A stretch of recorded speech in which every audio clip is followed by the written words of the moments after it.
What's going on, guys? Jerry here, and I'm back with another video. Today we're taking a look at my first ever Razer product. This is the DeathAdder Chroma. Now, if you're familiar with the DeathAdder 2013, this is essentially the same mouse with a few small changes. Primarily the RGB lighting that is available on the Razer logo and scroll wheel, plus an optical sensor with the maximum DPI increased to 10,000. Now, when I took the mouse out of the box, I immediately noticed it was a little longer and taller than I expected. It does have a nice ergonomic shape to fit the contours of your hand, and the all-plastic exterior provides a nice lightweight mouse, although I do feel this causes it to lack a premium feel. The mouse has 5 buttons total if you include the scroll wheel, 4 of which are programmable. The left and right buttons are clicky and responsive, and I also do like the size and placement of the side buttons. It's unfortunate, however, there are no dedicated DPI adjustment buttons, so you will have to dedicate one of the existing buttons to this if you like to use that feature. You also get grips on the left and right side of the mouse to allow you to hold it firmly in your hand.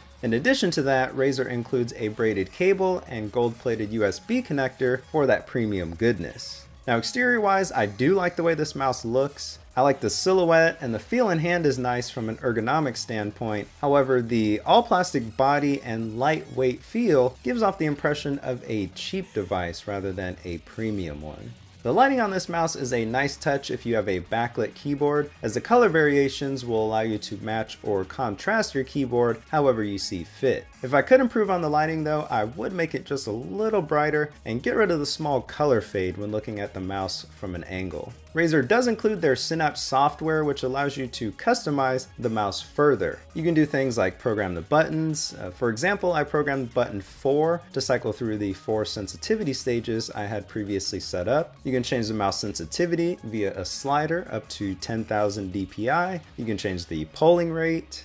In the lighting section, you can pick your colors as well as change the lighting mode from static to breathing to full color spectrum, which will cycle through all of the possible colors. It's all pretty standard for a mouse in this price range, but it's always nice to have.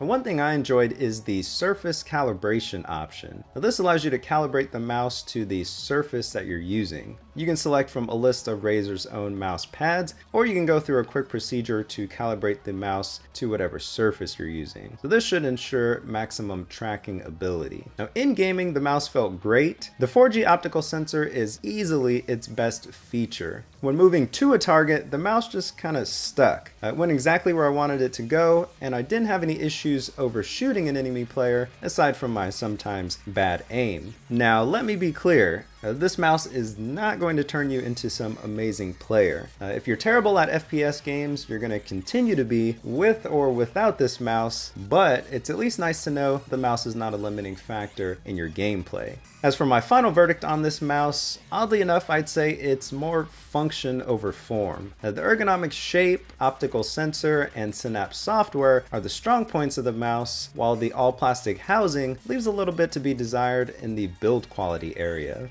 The RGB lighting is a nice touch, but could use some overall improvements as well. Let me know what you guys think about the DeathAdder down in the comments below. And that's about it, guys. Thanks for watching. Don't forget to like, comment, and subscribe. And until next time, see ya. Basically, from Germany. They make things like power supplies, case fans, CPU coolers, and